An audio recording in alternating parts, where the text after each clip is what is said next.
अब इसमें भी दो बातें हैं। नीतीश कुमार जी ने कह दिया है कि 2025 का विधानसभा का जो चुनाव होगा वो तेजस्वी जी के नेतृत्व में होगा। लेकिन उन्होंने ये नहीं कहा कि राजनीति से हम अलग हो रहे हैं, बल्कि बहुत ही नेशनल लेवल पर एक्टिव हैं।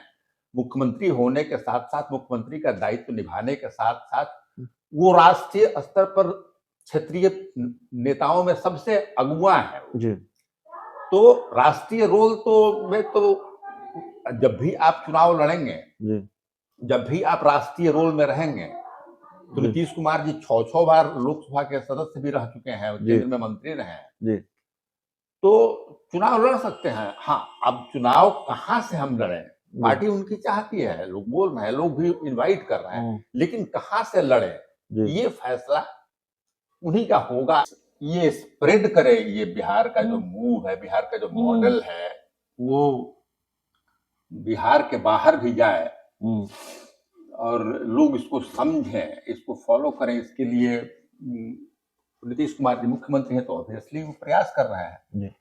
रहा सवाल इनके पार्टी का कि इनकी पार्टी वो रैली कर रही है। देखिए, इंडिया गठबंधन में 28 पार्टियां हैं, सब अपनी अपनी पार्टियां हैं। इसका ये मतलब नहीं है कि वो इंडिया गठबंधन में जाके उसका पार्टी का नाम दूसरा हो गया है।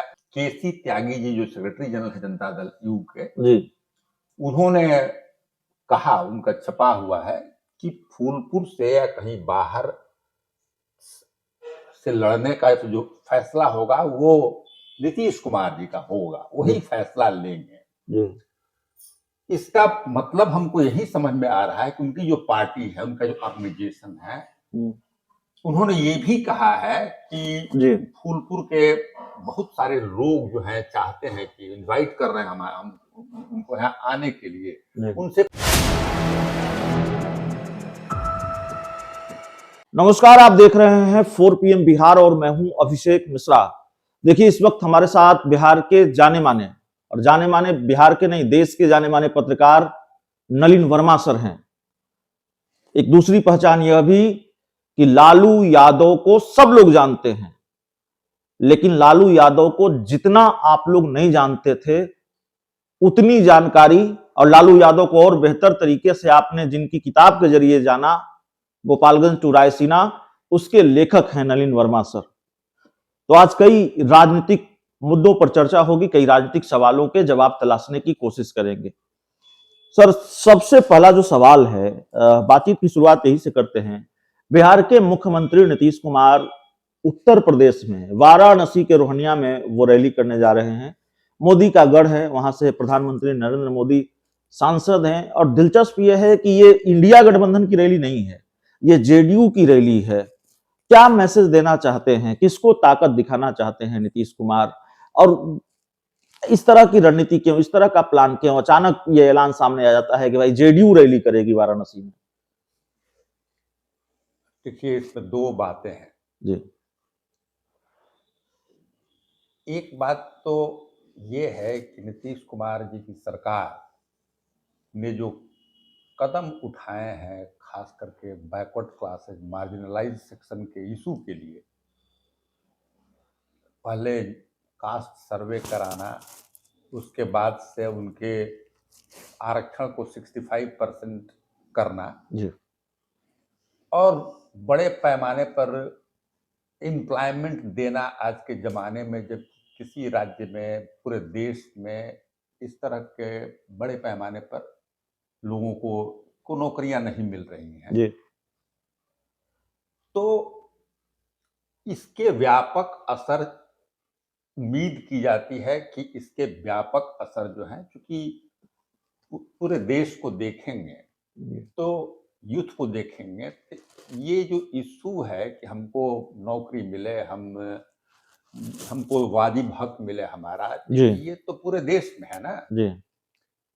तो इसलिए ये स्प्रेड करे, ये बिहार का जो मूव है, बिहार का जो मॉडल है, वो बिहार के बाहर भी जाए और लोग इसको समझें, इसको फॉलो करें। इसके लिए नीतीश कुमार जी मुख्यमंत्री हैं तो ऑब्वियसली वो प्रयास कर रहे हैं। जी रहा सवाल इनके पार्टी का कि इनकी पार्टी वो रैली कर रही है। जी देखिए, इंडिया गठबंधन में 28 पार्टियां हैं जी और सब अपनी अपनी पार्टियां हैं। इसका ये मतलब नहीं है कि वो इंडिया गठबंधन में जाकर उसका पार्टी का नाम दूसरा हो गया है और वो अपने राज्य में अपना काम नहीं करेगा। जी तो ये जेडीयू जनता दल यूनाइटेड भी इंडिया, नीतीश कुमार जी तो उसका आर्किटेक्ट है ना, उन्होंने ही तो शुरुआत किया था जी जिसमें सारे पार्टी के लोगों को और जी उन्होंने जोड़ा था। जी तो ऐसे कंडीशन में कि ये कुछ अपना, वो तो उसके पार्ट हैं ही। जी और देखिए जितने भी पार्टियां हैं उसके अपने अपने प्रोग्राम्स हैं ना। मान लीजिए समाजवादी पार्टी है, राष्ट्रीय जनता दल है, कांग्रेस है, नेशनलिस्ट कांग्रेस पार्टी है, जी जितनी भी पार्टियां हैं उस तो सेपरेट पार्टी रहते हुए अपने आइडेंटिटी को, अपने काम को अपने राज्य के अनुसार जहां वो है उसको करने के लिए तो वो तो जी स्वतंत्र है उसमें। जी इसलिए इसमें आप बहुत बड़ी चीज नहीं देख रहे हैं कि भाई जेडीयू का हो रहा है। जेडीयू का हो रहा है तो ऑब्वियसली जेडीयू नहीं, इंडिया में इसमें है। हम बहुत बड़ी चीज नहीं देख रहे हैं, लेकिन क्या इसमें हम ये देख सकते हैं, हमारी दिलचस्पी और हमारे ज्यादातर दर्शकों की दिलचस्पी आपसे ये जानने समझने में है कि क्या चूंकि नीतीश कुमार या जेडीयू वाराणसी में रैली करने जा रही है, मोदी के गढ़ में रैली करने जा रहे हैं नीतीश कुमार, क्या इससे उन कयासों को मजबूती मिलती है या वो जो उम्मीद है वो और मजबूत होती हुई नजर आती है कि नीतीश कुमार फूलपुर लोकसभा सीट से चुनाव लड़ेंगे? अपना लोकसभा चुनाव लड़ने के लिए वो यूपी की ही किसी सीट को चुनेंगे और संभवतः वो सीट फूलपुर होगी। चूंकि वो वाराणसी में रैली करने जा रहे हैं, क्या उससे ये कयास मजबूत होता है? दोनों को कनेक्ट करके देखा जा सकता है क्या? देखिए इसमें जो बातें अस्पष्टता आई है जी उसी पर हम लोगों को जाना चाहिए। इसमें अभी मैंने इंडियन एक्सप्रेस में केसी त्यागी जी जो सेक्रेटरी जनरल है जनता दल यू के, जी उन्होंने कहा, उनका छपा हुआ है कि फूलपुर से या कहीं बाहर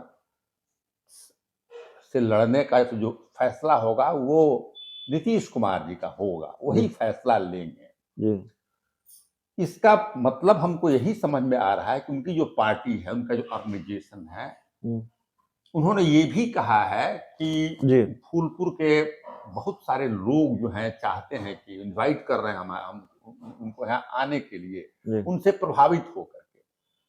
तो इसमें दो बातें हैं कि भाई लोग चाह रहे हैं, उनकी पार्टी तो चाह रही है कि वो लड़े और लोगों को रिस्पॉन्ड करे जा करके, जी लेकिन ये फैसला लड़ना तो नीतीश कुमार जी को है। जी वो कैसे आगे आने वाले दिनों में इसको असेस करते हैं कि हमको फूलपुर से लड़ना चाहिए, जी इस पर स्पेकुलेटिव नहीं होने के नहीं हो करके इसको और देखना ही बेहतर होगा। जी संभावनाएं तो हमेशा लेकिन राजनीति में कहा जाता है सर कि बिना आग लगे धुआं उठता नहीं है, तो क्या वैसी आग लगी हुई है जेडीयू के अंदर? नीतीश कुमार जिन्होंने कई सालों से लोकसभा का चुनाव नहीं लड़ा है, अब इस बात की गुंजाइश नजर आ रही है कि वो लोकसभा का चुनाव लड़ेंगे।